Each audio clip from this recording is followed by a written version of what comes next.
श्रीराम राम रामेति श्रीराम राम रामेति रमे रामे मनोरमे रमे रामे मन। नमस्कार मित्रों, स्वागत है। जय श्री राम।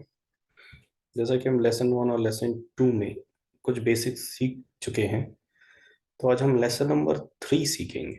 लेसन नंबर 3 में हम ये सीखने जा रहे हैं कि जब हम किसी कुंडली का निर्माण करते हैं तो जो चक्र हमारे सामने आता है, तो इस चक्र को हमें कैसे समझना है, कैसे पढ़ना है, या उस चक्र को देख के हमें क्या प्राइमरीली दिखता है, उस चीज को हमें समझना है। चलिए, अब हम आ जाते हैं चक्र पे। देखिए, मैं आपको दिखाता हूँ। पहले आप ये देखिए मेन चक्र को। ये देखिए, किसी भी कुंडली का निर्माण जब हम करते हैं तो हमारे पास ऐसे कुंडली बनकर आती है सॉफ्टवेयर के थ्रू। तो ये जो हमें चक्र दिखते हैं, इन्हें हम 12 भाव कहते हैं या 12 घर कहते हैं। देखिए, जब भी हम प्रिडिक्शन करेंगे तो हमें सबसे पहला बेसिक नॉलेज इन प्लैनेट्स के नेचर के बारे में पता तो होना ही चाहिए। साथ ही साथ इनमें लिखी हुई राशियों के बारे में भी पता होना चाहिए, और इसमें ये जो घर है वो भी हमें क्या बता रहा है या क्या सिग्निफाई कर रहा है, ये भी हमें पता होना आवश्यक होता है। वो हम आगे की क्लासेस में सीखेंगे कि एक प्लैनेट क्या सिग्निफाई करता है या एक हाउस क्या सिग्निफाई करता है, इसको हम आगे समझेंगे। लेकिन अभी हम ये जानना जा रहे हैं कि इन घरों के मायने क्या होते हैं, या इन घरों को हम कैसे रीड करते हैं, या घर ये हमें सामने आएंगे तो हम इन्हें कैसे समझेंगे। ठीक है, तो इसके लिए चलिए हम स्टार्ट करते हैं। देखिए, मैं आपको दिखाता हूँ आज हम क्या पढ़ने वाले हैं। देखिए, कुंडली के 12 भाव या कुंडली के 12 खाने या कुंडली के 12 घर। ठीक है, आप ये बाजू में देख रहे होंगे, ये जो खाने हैं इन्हें हम घर कहते हैं या हाउस कहते हैं या भाव कहते हैं। ठीक है, ध्यान रखिए, भाव, घर, हाउस, तीनों का एक ही मतलब है। ठीक, तो हम क्या स्टडी करेंगे कि ये भाव होते क्या हैं, इन भाव में स्थित राशियां क्या होती हैं, इनमें बैठे हुए ग्रह के क्या मायने हैं। ठीक है, उन ग्रहों की लॉर्डशिप क्या होती है, उन ग्रहों की हम काउंटिंग कैसे करते हैं, हाउसेस की काउंटिंग कैसे करते हैं, इनमें बैठे ग्रहों की दृष्टियों को हम कैसे काउंट करते हैं। ठीक है, चलिए, तो अब हम आते हैं कुंडली पे। सबसे पहला पॉइंट है हमारा, भाव क्या है। ठीक है, फर्स्ट इज भाव क्या है। तो देखिए, अब हम आते हैं इस पे, इसको बड़ा कर देता हूँ ताकि आपको समझने में आसानी होगी। पहला पॉइंट है हमारा, भाव क्या है। तो भाव घर या हाउस के लिए कहते हैं। ये आप देख रहे हैं H1 लिखा है। H1 मतलब हाउस नंबर। ये जो भाव है पहला भाव कहलाता है। H1 पहला भाव है, पहला घर है, पहला हाउस है। इसी को हम लग्न भी कहते हैं। क्या कहते हैं? लग्न कहते हैं। ठीक है, इसके बाद हमारी जो काउंटिंग होती है, उसके बाद जो हमारी काउंटिंग होगी वो किस प्रकार से होगी? H1, ठीक है, then H2, then H3, then H4, then H5, then H6, then H7, H8, 9, 10, 11, 12। इस प्रकार से कितने भाव होते हैं? टोटल 12 भाव होते हैं। ठीक है, तो आप ये एरो का निशान देखिए, ये एरो का निशान दिख रहा है, मतलब घरों की काउंटिंग एंटी क्लॉकवाइज होगी। ठीक है, घड़ी कैसे चलती है? ऐसे चलती है ना, तो हमारे घरों की काउंटिंग कैसी होती है? एंटी क्लॉकवाइज होगी। एंटी क्लॉकवाइज हम घरों को गिनते हैं। हम देखेंगे कि पहला घर कहाँ है, जहाँ H1 लिखा है। हम बोलेंगे दूसरा घर कहाँ है, जहाँ हमारा H2 लिखा हुआ है। हम बोलेंगे चौथा घर कहाँ है, जहाँ हमारा H4 लिखा हुआ है। तो ये अभी हमने आपको बताने के लिए लिखा हुआ है, H1, H2, H3। ठीक है, अब आपको ये बेसिकली पता होना चाहिए बिना देखे कि वो घर कहाँ है। जैसे हम बोलेंगे कि चौथा घर कहाँ है, तो आपको फट से पता चल जाना चाहिए जहाँ H4 लिखा हुआ है। हम बोलेंगे फोर्थ हाउस कहाँ है, तो हम हमें फट से पता चल जाना चाहिए। हाउस हमेशा फिक्स होते हैं, ध्यान रखिएगा। हाउसेस जो होते हैं ये फिक्स होते हैं। जब इन हाउस में कोई नंबर लिख दिया जाता है, ठीक है, बाजू में देखिए आप, जैसे यहाँ 5 नंबर लिखा है, तो इसका मतलब है कि हाउस नंबर 1 में कौन से नंबर की राशि है? 5 नंबर की राशि। ठीक है, 5 नंबर की राशि। अब हम आपसे बोलेंगे हाउस नंबर 2 में कौन से नंबर की राशि? 6 नंबर की राशि है। हाउस नंबर 3 में कौन सी राशि है? 7 नंबर की राशि है। हाउस नंबर 4 में कौन सी राशि है? 8 नंबर। तो राशियों का क्रम भी ऐसे चलेगा, जहां पे 12 हो जाएगा वहां क्लोज हो जाएगा, उसके बाद 1 2 3 4 अगेन स्टार्ट हो जाएगा। समझ रहे हैं आप मेरी बात को? तो फर्स्ट, इस चक्र में क्या होता है? हाउसेस होते हैं, हाउसेस फिक्स होते हैं। ठीक है, उन हाउस में लिखे हुए नंबर राशियां कहलाती, जो फिक्स नहीं होती है, वो डेट ऑफ बर्थ के अकॉर्डिंग वेरी करती। ठीक है, तो हमने ये देखा कि ये जो हाउसेस होते हैं ये फिक्स होते हैं, किंतु इनमें लिखा हुआ नंबर परिवर्तनशील होता है। वो आपकी डेट ऑफ बर्थ के अकॉर्डिंग काम करेगा। यदि 5 लिखा है तो 5 नंबर की राशि, 6 लिखा तो 6 नंबर की राशि, 7 लिखा तो 7 नंबर की राशि। ठीक है, अब जैसे हमने ये चीज समझ लिया, तो याद रखिएगा कि भाव, घर, हाउस फिक्स होते, उनमें लिखा हुआ नंबर बदल सकता है, और जो वो बदल रहा है वो राशियों के नाम है। इसलिए मैंने आपको लेसन 1 में बताया था कि जो भी राशि हो उसको आप नंबर से याद करेंगे, क्योंकि जब वो कुंडली में लिखी मिलेगी तो वो नंबर के रूप में लिखी मिलेगी। जैसे हमने बोला मेष राशि, तो आपको ध्यान होना चाहिए कि मेष राशि का नंबर क्या होता है? मेष राशि का नंबर होता है 1। अब देखिए 1 नंबर ये लिखा है, मतलब मेष राशि यहाँ पे। हमने बोला मिथुन राशि कहाँ है, तो मिथुन राशि का नंबर याद होना चाहिए 3 नंबर। तो आपको पता होना चाहिए कि मिथुन राशि कहाँ पर स्थित है। इस प्रकार से को आना चाहिए। ठीक है, चलिए मैं बाजू में बना देता हूँ स्क्रीन, ताकि आपको समझ में आ गया। भाव क्या होता है? भाव जो होते हैं वो हाउसेस होते हैं। कितने होते हैं? ये कुल 12 होते हैं। ये हमेशा फिक्स होते हैं, इनकी पोजीशन नहीं बदलती है। ठीक है, सेकंड पॉइंट है कि भाव स्थित राशियां। भाव मतलब हाउसेस में जो नंबर लिखे होते हैं वो नंबर क्या कहलाते हैं? राशि कहलाती है। ध्यान रखिएगा, ये फिक्स नहीं होती है, जातक के जन्म के हिसाब से ये बदलती रहती है। और हाउस नंबर 1 को हम क्या कहते हैं? लग्न कहते हैं। हमेशा ध्यान रखें, हाउस नंबर 1 क्या कहलाता है? आपका लग्न कहलाता है। ठीक है, अब हमने देख लिया कि हाउस क्या होता है, हाउस में लिखे नंबर क्या होते हैं। अब हमें नेक्स्ट पॉइंट देखना है कि ग्रह कहाँ बैठा हुआ है। तो आप इसको कैसे आइडेंटिफाई करेंगे? जैसे मान लीजिए कुंडली नंबर 3 देखिए। ठीक है, इसको मैं बड़ा करता हूँ। ये मैं इसको बड़ा कर दूँ। हमारा नेक्स्ट पॉइंट है कि ग्रह कहाँ बैठा है और ग्रह की राशि कहाँ है। ठीक है, चलिए ये आ गई अपनी कुंडली। इसको और बड़ा कर देता हूँ ताकि समझने में आसानी आए।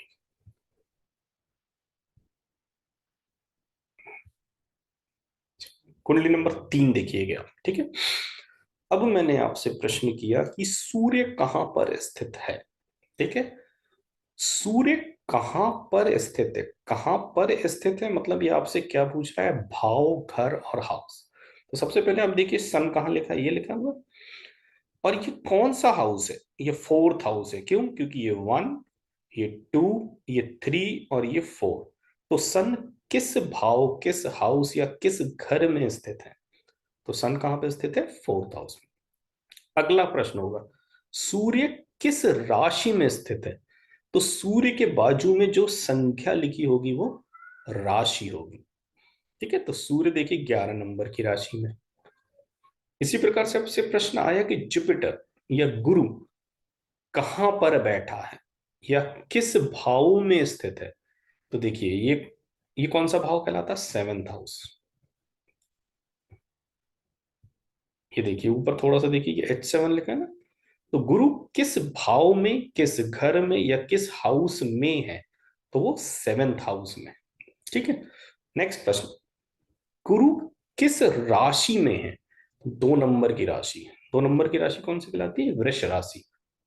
ठीक है, ये वृष राशि में स्थित। नेक्स्ट क्वेश्चन हमने किया कि मंगल किस घर में है, किस भाव में है? तो आप देखिए ये 10वां घर कहलाता है। यहाँ देखिए 10, 10वें भाव में है, 10वें घर में है, 10वें हाउस में। मंगल किस राशि में है? तो मंगल किस राशि में है? 5 नंबर की राशि में। 5 नंबर की राशि कौन सी होती है? सिंह राशि होती है। ठीक है, तो आपको समझ में आ गया कि ग्रहों को हम कैसे पढ़ते हैं, ग्रहों की राशियों को कैसे पढ़ते हैं। ठीक है, ग्रह किस भाव में स्थित है, किस राशि में स्थित है, ये पॉइंट हो गया अपना। चलिए अब नेक्स्ट पॉइंट देखते हैं हम क्या है। ग्रह कहाँ बैठा है, ग्रह की राशि कहाँ है। ठीक है, चलिए जैसे हमने बोला कि सूर्य, सूर्य किस घर में बैठा हुआ है? तो आपने बोला फोर्थ घर में बैठा हुआ है, फोर्थ हाउस में बैठा हुआ है, या चौथे भाव में बैठा हुआ है। अब हम पूछेंगे कि सूर्य की राशि किस भाव में स्थित है। तो सूर्य की राशि कौन सी होती है? 5 नंबर होती है, सिंह राशि होती है। तो अब हम देखेंगे कि 5 नंबर कहाँ पर लिखा हुआ है। तो हमने देखा कि 5 नंबर ये लिखा हुआ है। तो जब हम बोलेंगे कि सूर्य की राशि कहाँ स्थित है, तो सूर्य की राशि कौन सा है? 5 नंबर। यह सूर्य की राशि 5 नंबर, और ये कहाँ स्थित है? कहाँ मतलब हमेशा याद रखना, कहाँ पूछा मतलब घर पूछा है। तो ये कौन सा घर है? 10वां घर है, ये देखो। तो सूर्य कहां पर स्थित है? फोर्थ हाउस में स्थित है। सूर्य की राशि कहां पर स्थित है? 10th house. दोनों में शब्दों में अंतर समझिएगा। सूर्य किस भाव में स्थित है? तो सूर्य फोर्थ हाउस में स्थित है। सूर्य की राशि कहाँ? तो सबसे पहले सूर्य की राशि क्या होती है? 5 नंबर की राशि होती है, सिंह राशि होती है। तो हम देखेंगे कि 5 नंबर कहाँ लिखा हुआ है। तो 5 नंबर हमने देखा कि H10 में लिखा है, हाउस नंबर 10 में लिखा है। तो सूर्य चौथे घर में है, सूर्य की राशि कहाँ पर स्थित है? 10वें घर में स्थित है। देखिए यही टर्मिनोलॉजी पकड़ना है, जब आप इसको पकड़ने लगेंगे तो हम स्वयं अध्ययन करने लगेंगे। तो हमने ये समझ लिया हाउस क्या होते हैं, हाउस में लिखे नंबर क्या होते हैं। ठीक है, अब हमने देखा कि हाउस में स्थित ग्रह, तो हमें प्लैनेट को पढ़ने आना चाहिए। हमने जैसे आपसे क्वेश्चन किया कि जुपिटर किस भाव में स्थित है, तो आप फट से देखेंगे कि 7वें भाव में स्थित है। जुपिटर की राशि, अब देखिए जुपिटर की राशि कौन सी होती है? 9 नंबर और 12 नंबर। मैंने कहा ना राशियों को केवल नंबर से आइडेंटिफाई करना। तो जुपिटर की राशि पूछ रहा है, तो अब हम आपको देखना है कि 9 नंबर कहाँ लिखा है और 12 नंबर कहाँ लिखा है। तो सबसे पहले हमने देखा 9 नंबर ये, तो यहाँ देखो H2 लिखा है। तो जुपिटर की राशि कहाँ स्थित है? तो दूसरे भाव में, दूसरे घर में या दूसरे हाउस में स्थित है। जुपिटर की एक और राशि होती है 12 नंबर की। तो जुपिटर की दूसरी राशि 12 नंबर के किस भाव में स्थित है? पंचम भाव में स्थित है, 5वें घर में स्थित है, या फिफ्थ हाउस में स्थित है। तो यहाँ कंक्लूजन निकलता है कि जुपिटर स्वयं 7th हाउस में है। जुपिटर की दो राशियां 9 नंबर और 12 नंबर सेकेंड हाउस और फिफ्थ हाउस में। क्लियर है आपको ये? तो ये पॉइंट आपको समझ में आ गया। नेक्स्ट, ग्रह की राशि का, ग्रह की लॉर्डशिप क्या कहलाती है। चलिए नेक्स्ट पॉइंट है ग्रहों की लॉर्डशिप। लॉर्डशिप शब्द से क्या तात्पर्य है? लॉर्डशिप से तात्पर्य है मालिकाना हक। मालिकाना हक किसको प्राप्त होगा? उस ग्रह को अपनी राशि का मालिकाना हक प्राप्त होता है लॉर्डशिप। जैसे चंद्रमा की राशि 4 होती है, तो जहां भी 4 नंबर लिखा है उस घर का ऑटोमेटिक लॉर्ड कौन बन जाएगा? चंद्रमा। तो चंद्रमा को जहां पे भी 4 नंबर की राशि लिखी है उस हाउस की, उस घर की लॉर्डशिप प्राप्त होगी, ध्यान रखना। ठीक है, अब जैसे हम यहाँ सन की बात करें, तो हमने देखा कि सन जो है कौन से हाउस में स्थित है? चौथे घर में स्थित है। तो ये जहां बैठा है वो घर का भी मालिक बन जाएगा, लॉर्डशिप हो जाएगी। अब सूर्य की राशि कौन सी होती? 5 नंबर की राशि होती है। देखिए 5 नंबर कहाँ लिखा है? ये लिखा हुआ है। तो सूर्य अब दो घरों का मालिक हो गया, या सूर्य जो है दो घरों की लॉर्डशिप ले लेगा। पहला घर जहां वो बैठा है मतलब फोर्थ हाउस, दूसरा घर जहां उसकी राशि स्थित है। अभी हमने पढ़ा था ना राशि स्थित है। तो सूर्य की राशि 5 नंबर कहां पर स्थित है? 10 नंबर के घर में स्थित है। तो सूर्य को यहाँ दो घरों की लॉर्डशिप प्राप्त हो जाएगी, एक है फोर्थ हाउस और दूसरा है 10th हाउस। नेक्स्ट एग्जांपल लेते हैं जुपिटर। अब यदि हम बात करेंगे जुपिटर को लॉर्डशिप कहाँ की प्राप्त है, तो लॉर्डशिप का सिंपल सा मतलब है कि ग्रह जहां बैठा है वो वहां का मालिक है, ग्रह की राशियां मतलब ग्रह की राशियों के नंबर जिस घर में लिखे हैं उन घरों का मालिक वो घर ग्रह बन जाएगा। जैसे हमने एग्जांपल उठाया जुपिटर का। जुपिटर बैठा कहाँ पर है? सेवेंथ हाउस में। तो सेवेंथ हाउस का लॉर्ड बन गया। ठीक है। फिर हमने देखा कि जुपिटर की राशि होती 9 नंबर, ये कहाँ पर है? सेकंड हाउस में। तो ये सेकंड हाउस का लॉर्ड हो गया। अब हमने देखा कि जुपिटर की दूसरी राशि है 12 नंबर की, तो वो ऑटोमेटिक कहाँ का लॉर्ड हो गया?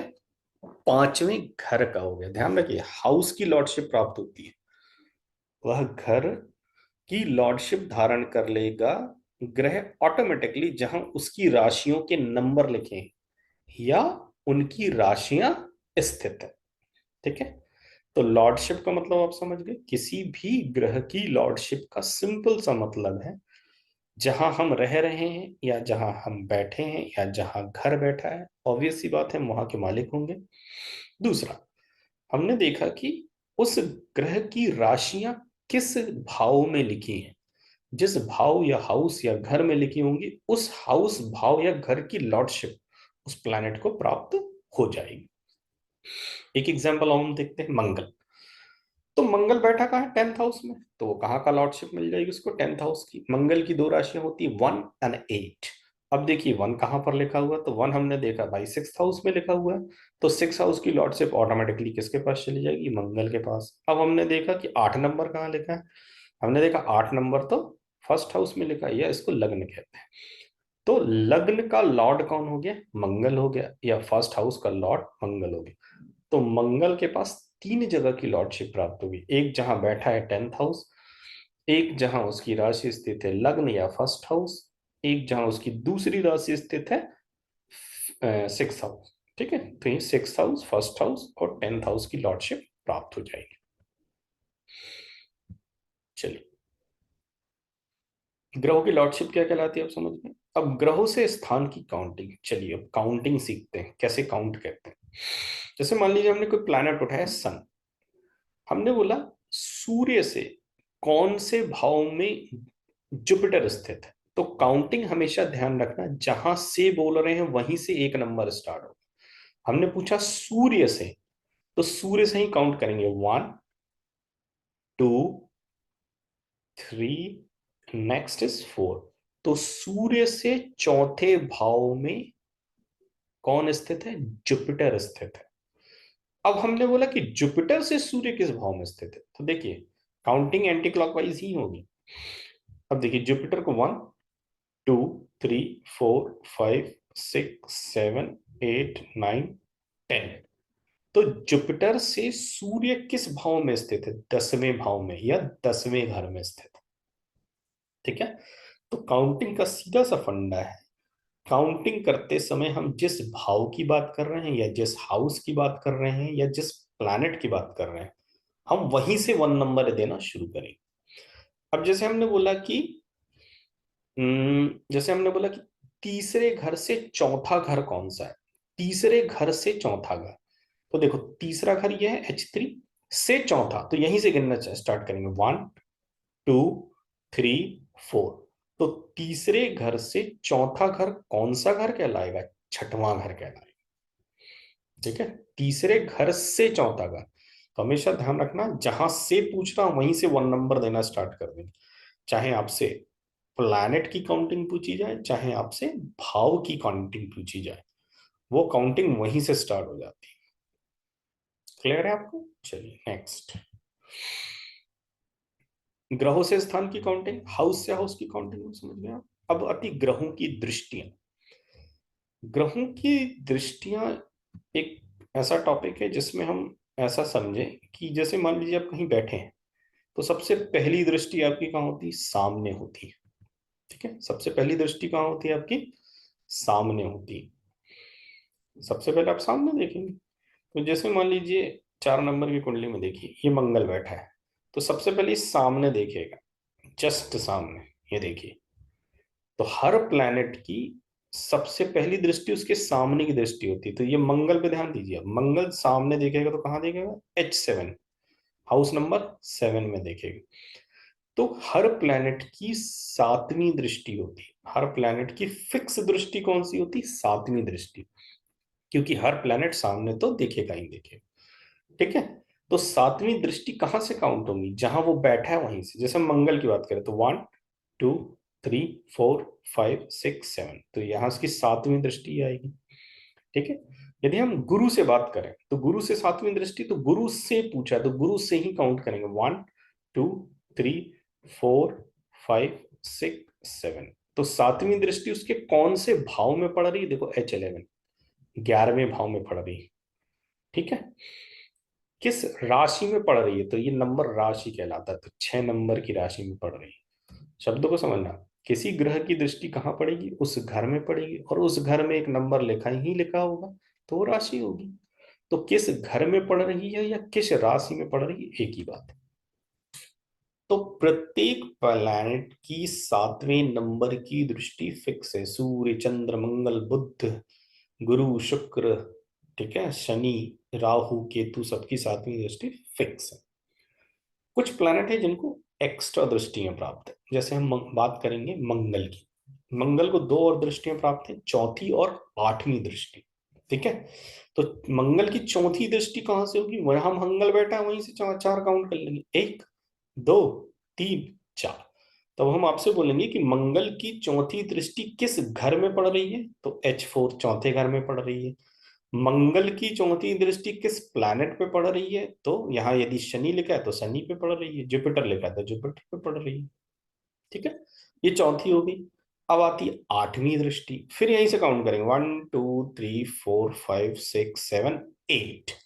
तो मंगल की आठवीं दृष्टि किस घर पे पड़ रही है? तो देखें H8 लिखा है, आठवें घर पे पड़ रही है। किस राशि में पड़ रही है? तो 3 नंबर की राशि में पड़ रही है। 3 नंबर की राशि मतलब मिथुन राशि पे पड़ रही है।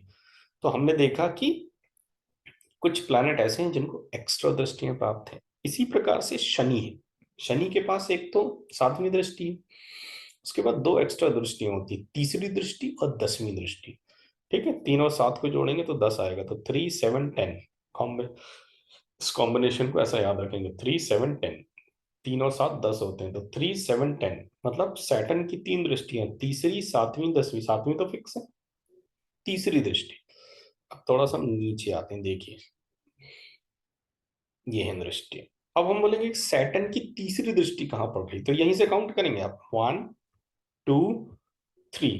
तो हम बोलेंगे कि सैटर्न की तीसरी दृष्टि पहले घर में पड़ रही है, या दूसरे शब्दों में क्या कहेंगे, लग्न पे पड़ रही है। ठीक है, अब हमने कहा कि सैटर्न की दूसरी दृष्टि कौन सी होती है? सातवीं। तो यहां से गिनो, 1 2 3 4 5 6 7। तो सातवीं दृष्टि कौन से भाव में पड़ेगी? पांचवें घर में पड़ेगी। ठीक है, किस राशि में पड़ रही? तो गुरु की राशि में पड़ रही है। ठीक है, मीन राशि।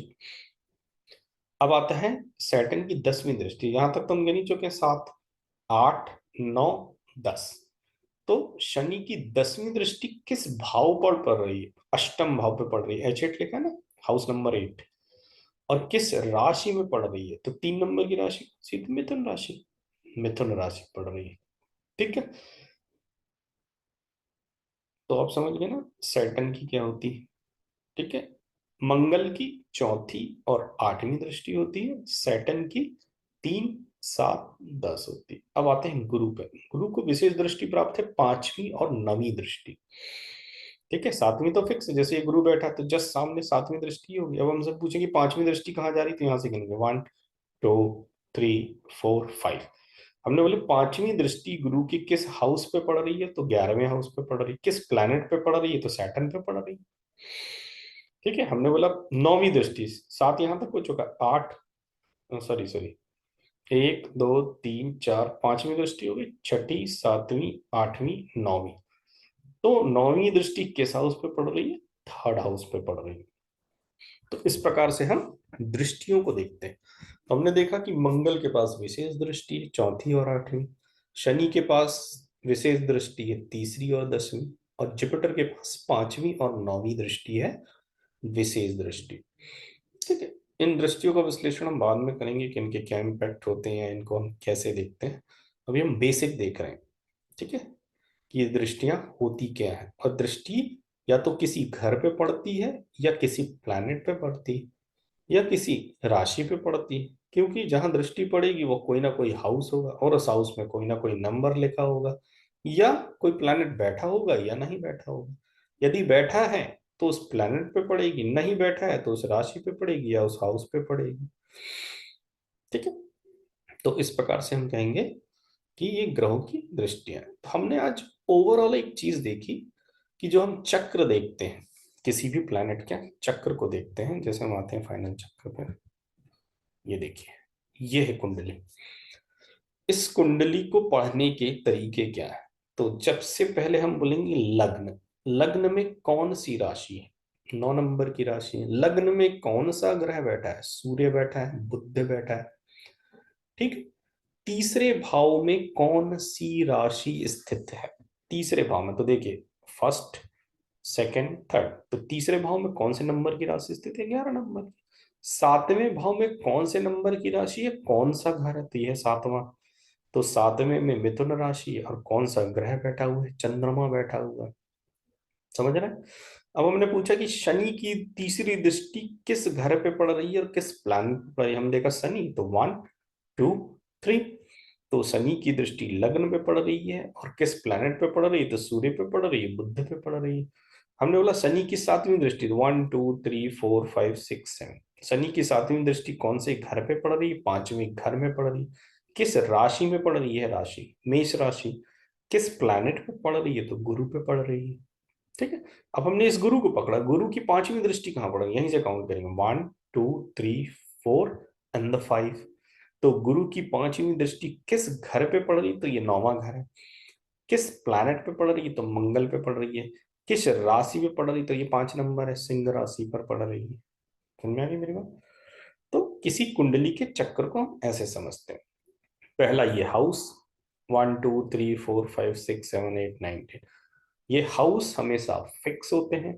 हाउस में लिखे हुए नंबर बदलते रहते हैं। हाउस में लिखा हुआ नंबर क्या कहलाता है, राशि कहलाता है, ना कि घर का नंबर है, वो राशि कहलाता है। लॉर्डशिप क्या होती है, प्लैनेट जहां बैठा है वो वहां का मालिक होगा। जैसे सूर्य लग्न में बैठा है तो लग्न का मालिक है या हाउस नंबर 1 का मालिक है। अब उसके नाम की एक राशि होगी 5 नंबर, देखो 5 नंबर कहाँ लिखा है, ये लिखा है, तो ऑटोमेटिक सूर्य इस घर का भी मालिक बन जाएगा। ये कौन सा घर है, 9वां घर है। अब हमने बोला कि भाई शनि किस घर का मालिक है, तो सबसे पहले देखो शनि बैठा कहाँ है, 11वें घर में बैठा, तो 11वें घर की लॉर्डशिप हो गई उसको, या 11वें घर का मालिक हो गया वो। उसकी दो राशियां होती 10 और 11 नंबर, तो 10 नंबर हमने देखा सेकंड हाउस में, तो उसको सेकंड हाउस की लॉर्डशिप प्राप्त है। तीसरा हमने देखा थर्ड हाउस की लॉर्डशिप प्राप्त है। तो 3 घरों का लॉर्ड ऑटोमेटिक हो जाएगा। एक हो गया 11th हाउस, एक हो गया सेकंड हाउस और एक हो गया 10th हाउस। तो इस प्रकार से हम इस चक्र को पढ़ते हैं कि बेसिकली जब हमारे पास ये चक्र आएगा तो हमें उससे क्या क्या समझना है। तो हमने देखा कि हमने समझा कि 12 भाव होते हैं। उन 12 भावों में जो नंबर लिखे होते हैं वो राशियां होती हैं। उन घरों, उन राशियों में, उन घरों में क्या बैठे होते हैं, ग्रह बैठे होते हैं। उन ग्रहों की राशियां या तो वहीं लिखी होगी जहां ग्रह बैठा है या कहीं और लिखी होगी। लॉर्डशिप क्या होती, घर जहां, जिस घर में प्लैनेट बैठा है वो वहां का लॉर्ड है, दूसरा जहां उसकी राशि लिखी है उसका लॉर्ड है। काउंटिंग हमने देख ली, जब भी जहां से बोली जाएगी वहीं से एक नंबर दे देंगे, हम वहां से काउंट करना शुरू कर देंगे। यदि हमें ग्रह से बोल रहा है तो ग्रह जहां स्थित है वहीं से 1 नंबर लेके हम काउंट करने लगेंगे। हाउस से पूछा, चौथे हाउस से, तो चौथे हाउस को एक गिनेंगे, पांचवें को 2, छठवें को 3।